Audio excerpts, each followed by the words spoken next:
Ang Pasko ay sumapit, tayo ay magsiawit ng magagandang himig, dahil sa Diyos ay pag-ibig.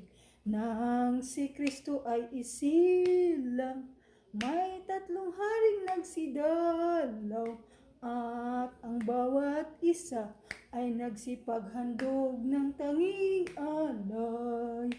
Bagong taon ay may magbagong buhay, nang lumigaya ang ating bayan.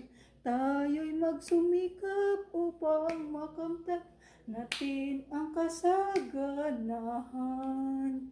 Tayo'y magsiawit habang ang mundo'y tahimik. Ang araw ay sumapit, ay sa sanggol na dulot